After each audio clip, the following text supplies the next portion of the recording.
How does time travel work in the end of Oak Street? Warning: major spoilers. The time travel in the end of Oak Street isn't presented as a traditional time machine. The movie uses mysterious wormholes that connect different points in space and time.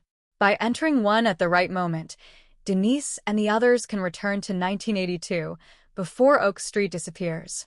The ending then suggests that changing the past may create an alternate timeline rather than simply erasing the original one. So, how does time travel actually work in the end of Oak Street? This is one of the biggest mysteries in the movie. At first, the story appears to be about a suburban neighborhood suddenly being transported into a prehistoric world. Denise Platt and her family are surrounded by dinosaurs and have to figure out how to survive. But as the story progresses, the characters discover that the phenomenon responsible for the disaster is much more complicated. The strange portals aren't simply holes connecting two locations. They appear to connect different moments in time and potentially different versions of reality. And that discovery is what makes the ending possible. What are the wormholes? The entire story begins with a mysterious phenomenon involving Oak Street. A section of the modern neighborhood becomes connected to a prehistoric environment, effectively placing ordinary people in a world millions of years before their own. The movie never gives us a complete scientific explanation for why this happens. That's important. We're never given a machine built by scientists. Nobody invents a device that allows people to choose a date. Instead, the wormholes simply appear. They behave like natural tears in space-time. The characters gradually realize that these openings don't just connect where you are. They can also connect when you are. That's the key to the movie's time travel rules. How does Denise discover time travel? For most of the story, Denise is focused on survival. She wants to protect her children. She wants to find a way home. And she wants to survive the dinosaurs. But after Greg's apparent death, everything changes. Denise is no longer simply trying to escape. She wants to change what happened. Eventually, Denise and the children encounter another wormhole and discover that it can take them back toward their original time. This is the moment when the movie reveals that the portals aren't just spatial gateways. They're effectively time-space gateways. That means the characters aren't limited to returning to the exact moment they left.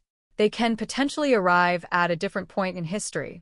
And Denise realizes that this gives her an opportunity to save Greg. Why does 1982 matter? The movie's central disaster occurs in 1982. That's the year Oak Street disappears into the prehistoric world. So Denise needs to return to a point before the event happens. She doesn't need to go back years. She only needs enough time to make one crucial change. That's exactly what happens. Denise and the children arrive shortly before Oak Street is transported. And that small window becomes incredibly important because Greg isn't at home. He's out delivering pizzas. Denise realizes that if she can keep him away from Oak Street, he won't experience the disaster. And that gives her a way to change his fate. How does Denise change the timeline? Denise uses a payphone to place a pizza order.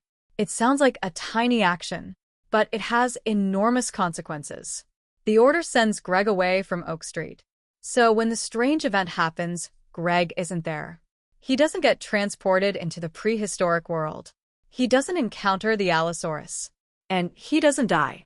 This demonstrates one of the movie's most important time travel concepts. A very small change can create enormous consequences. Denise doesn't need to stop the wormhole itself. She simply needs to change where one person is standing when it happens. And that's enough to completely alter Greg's fate. Does Denise erase the original timeline? This is where things become much more complicated. The movie doesn't clearly establish that the original timeline has been erased. Instead, the ending strongly suggests that multiple timelines may exist. The biggest clue is the appearance of two versions of Jeanette. If Denise had simply rewritten history, there should theoretically be only one version of each character. But seeing two Jeanettes suggests something else happened. Denise may have created an alternate reality. In that reality, Greg survives. But the original timeline may still exist separately.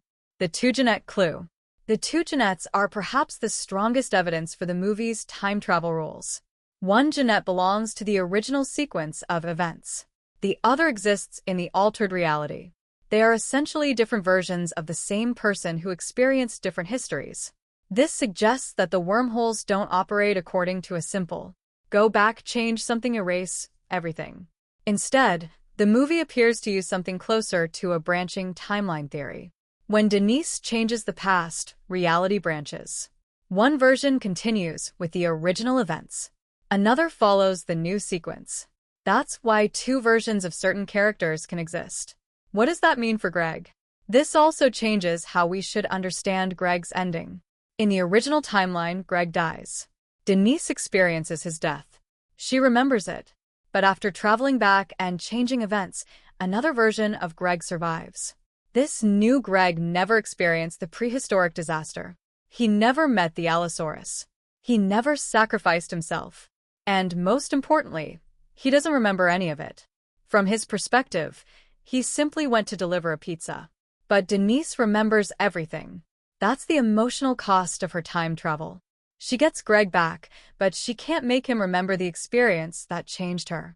Can characters meet their other selves? The existence of two Jeanettes suggests that the answer may be yes. That's one of the strangest implications of the ending. If the original and altered timelines continue to exist, then characters could potentially encounter alternate versions of themselves. The movie doesn't explore this idea in detail, but it deliberately gives us the duplicate character imagery to suggest that the consequences of the wormhole are much larger than Denise initially understands. And this could potentially explain other strange details in the finale. Is this a fixed timeline? No.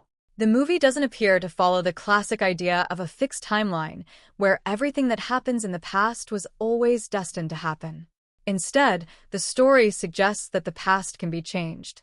Denise proves this when she prevents Greg from being transported. The future changes because of her actions. So the movie operates on the assumption that history is changeable. But there is an important catch. Changing history doesn't necessarily destroy the old reality. It may create a new one. Is there a butterfly effect? Absolutely. The ending is essentially a massive example of the butterfly effect. Denise makes a tiny change. She orders a pizza. That causes Greg to be somewhere else. That prevents him from entering the wormhole. That saves his life.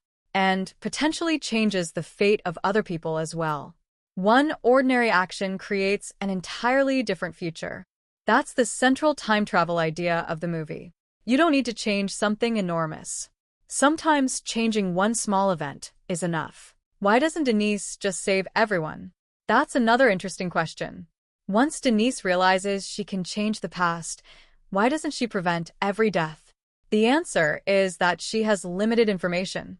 She knows what happened to the people closest to her, but she doesn't necessarily know exactly where everyone was or what caused every tragedy. She only has a short amount of time before the original event occurs. So she tries to save as many people as she can. She makes phone calls. She warns residents. And she prevents Greg from being caught in the disaster. But she can't guarantee that everyone will be saved. That limitation keeps the time travel from becoming too easy. Does the original reality still exist? The movie never confirms this directly, but the duplicate characters strongly suggest that it might. If so, the original Oak Street reality could still exist somewhere. In that timeline, Greg died. Jeanette lost her parents. The neighborhood experienced the prehistoric disaster, and Denise and the children eventually escaped. In the new timeline, Greg survives. Other residents are saved, and Denise gets the second chance she wanted. That would mean the movie doesn't actually erase the tragedy. It simply creates another reality in which the tragedy happens differently. Why is the science left unexplained? Because the movie isn't really trying to give us a scientifically accurate theory of time travel. The wormholes are more of a storytelling device. They allow the filmmakers to explore questions about regret, grief, love, and second chances. The mystery is intentionally bigger than the characters' understanding. Even after the events, scientists are still studying the phenomenon. Nobody has a definitive explanation. And that's perfectly consistent with the movie's tone. The important question isn't, what equation created the wormhole? It's, what would you do if the wormhole gave you another chance? What does time travel mean for the ending? The time travel changes the meaning of everything we saw earlier. Greg's death isn't necessarily the final tragedy. It's the event that motivates Denise to change history. The prehistoric disaster isn't simply something the characters survive. It's the experience that transforms Denise. And the wormhole isn't just a way home. It's the mechanism that allows Denise to make a choice she could never make in ordinary life. She can either accept what happened or try to change it. She chooses to change it. Final answer. So, how does time travel work in The End of Oak Street? The movie's mysterious wormholes appear to connect different points in both space and time. The characters initially encounter them as portals linking their modern neighborhood to the prehistoric world. But later, Denise discovers that the wormholes can also take people backward in time. She and the children use one to return to 1982, shortly before Oak Street disappears. Denise then makes one small but crucial change. She keeps Greg away from Oak Street by arranging a pizza delivery. Because Greg isn't present when the wormhole event occurs, he avoids the prehistoric disaster and survives. But the appearance of two Jeanettes suggests that Denise may not have erased the original timeline. Instead, she may have created an alternate branch of reality. That means the original version of events could still exist somewhere, including the timeline where Greg died. The movie therefore uses a branching time concept rather than a simple reset. And that makes Denise's happy ending much more complicated. She gets Greg back, but she alone remembers the reality, where he died. Ultimately, the time travel in The End of Oak Street isn't really about explaining the mechanics of a machine. It's about giving Denise something impossible, a second chance.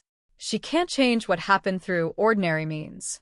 But the wormhole allows her to return to the moment before everything went wrong. And when she gets that opportunity, she chooses differently. She saves Greg,